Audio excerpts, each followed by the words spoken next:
Hello, how you guys doing? I hope that you guys are having a wonderful Sunday morning, afternoon, evening, depending on wherever you are located in the world. You know, a lot of times just sit down and I meditate on just things that the Most High will give me to meditate on. And I thought about it. I say, Father, when were kings and queens first mentioned in the Word? And lo and behold, the very first mention of a king in the Word, in the Bible, was in Genesis chapter 14. And the reason why I asked the Most High to show me when kings and queens were first mentioned in the Word, because I think we as a people, we have a very perverted, twisted perception about what royalty is, what queens and kings are, why they were ever created in the first place. I believe that modern day and even some historical perceptions of kings and queens have always been majestic, okay, have always been pomp and circumstance, prim and proper. You have your kings and queens dressed in royal regalia, and they have a crown on their heads with expensive jewels, and they have a ton of people serving them, and they have an entourage, armor bearers, servants, jesters, people to entertain them, people to wait on them hand and foot. In Africa, we have the mindset when we hear about kings and queens, we think about the movie Coming to America, where the servants threw rose petals at their every step. Before they would make the step, the king and the queen, they threw rose petals on the ground so that the king and the queen can step on rose petals. And the king and queen and all of their children had servants to bathe them, because the royalty could not bathe themselves. They couldn't dress themselves. They couldn't cook for themselves. They couldn't do anything. So royalty was just these people that were idolized, basically, and worshipped. And they were always, someone was always at their feet, and they had people at their beck and call. All they had to do was say, I want. And they had buku people at their feet to wait on them. But is that what true royalty is, according to the word of the Most High? And if you read Genesis chapter 14, the very first king that is mentioned in the Bible was the king of what was known as Babylonia. The word calls it the city or the kingdom Shunar, Shunar, that was also known as Babylonia, that later on became Babel. And we all are familiar with the story of the Tower of Babel, right? Tower of Babel, when they first had kings and queens, and when they first, somewhere along the line, someone said, hey, we need kings and we need queens to rule over us, because we don't know how to govern ourselves. We don't know what to do for ourselves. And so they developed royalty. They developed and created the positions of kings and queens, okay? And I don't believe that this was something that the Most High ever really, he did not institute it. When he created Adam and Eve, he did not put a crown on their heads and say, now you're king. He didn't look at Adam and say, you are a king. And he didn't look at Eve and say, you are a queen.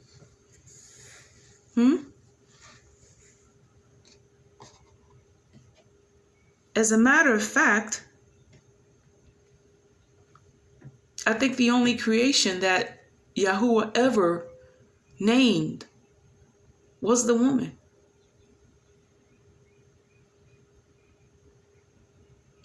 He said, "This is woman, for she came out of the womb of a man. This is bone of my bone and flesh of my flesh." But anyway, he did not call Adam and Eve queen and king, king and queen. No, he didn't do that. He made them male and female.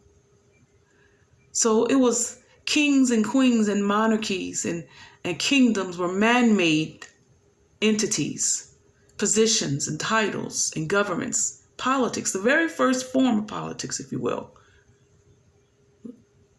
Okay? But even then, the very first king mentioned in the word of the Most High is Amraphel.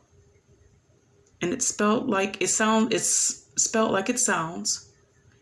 And he was the king of Shinar, which later on became Babel. And we all know what happened at Babel. The people were unified. For once, people on earth were unified. But then the Most High said, hey, if I let them do what they want to do, and if I let them stay unified, there is nothing that they won't be able to do. And the things that they do ordain and put into place will be in direct contradiction to my will for the people. So Yahuah confused the language. Yahuah created division at the Tower of Babel, which was man-made, which was man's attempt at governing and government. Man's attempt at controlling the masses. Man's futile, fleshly attempt to reach Yahuah. Yahuah said, no, if I let them do this, they will reach me and there will be nothing they won't be able to do, even if it isn't what my plan is for them. So Yahuah himself had to bring confusion to the very thing that they constituted, the very thing that they builded, the very thing that they erected, the very governments and politics and politricks that they developed. Now, yeah, the people were, and we all know what happened at the Tower of Babel. And then, at one moment, the people were speaking the same thing, speaking the same language, and then were unified. And then at the very next, they couldn't understand one another because Yahuah had confused their language. Yahuah had brought division.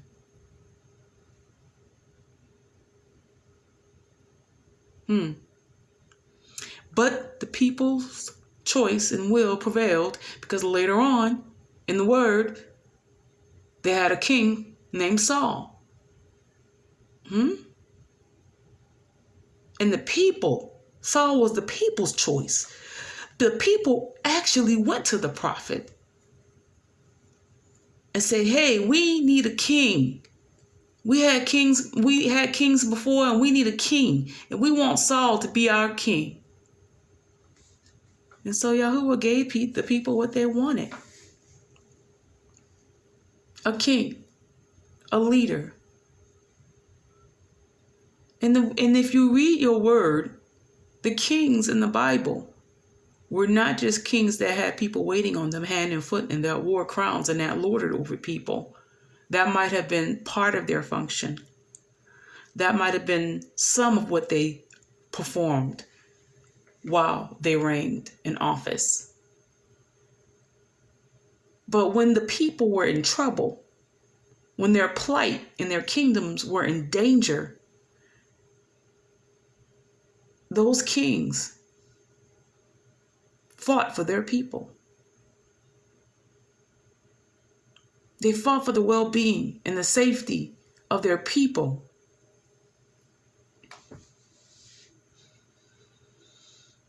You understand where I'm going? The modern day perception of royalty, kings, queens, has been skewered and perverted and twisted by Europeans that were money hungry, power hungry, and straight demonic. And kingdoms and kings and queens and monarchies and what have you are now people who seek to be rich no matter what, that colonize people so that they can maintain their lifestyle, that seek after people to serve them and wait on them hand and foot, that are power hungry, that do not care about the people. And this is the form of government. And these are the kingdoms that man has been able to create throughout eternity. Why? Because they always sought to do it their way and not the way of the Most High. The word says the kingdoms of this world have become the kingdoms of Yahuah. We are living in a day and a time where the kingdoms of this world, governments, monarchies, systems, of this world, not just America, not just the UK, not just Africa, not just the Ukraine, not just Russia or China, not just the Middle East, but the kingdoms of this world surely are becoming the kingdoms of the Most High Yah. You want to know what else? The government shall be on Yahushua HaMashiach's shoulder. The one you call Jesus Christ. The one I used to call Jesus Christ. So I don't condemn you. Call him what you know him by. But all the kingdoms of this world shall rest upon the shoulder of Yahushua HaMashiach. Do not be alarmed when the kingdoms of this world, the government systems of this world, the political systems of this world, the kingdoms of this world will slowly become a theocracy and become the kingdoms of the Most High Yah.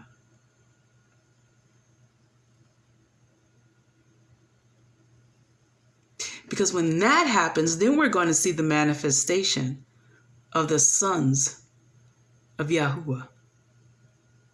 For the earth groans and moans and travails for the manifestation of the sons of Yahuah. You're about to see him. See, the enemy has always perverted, or he has sought to create a perversion of what Yahuah originally ordained.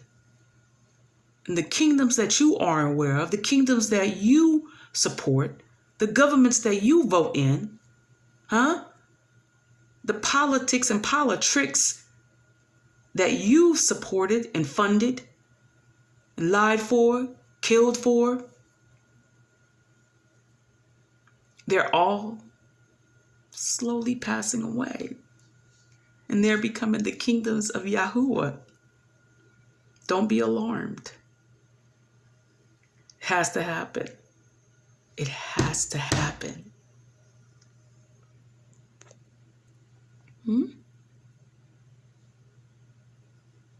We're living in some glorious times.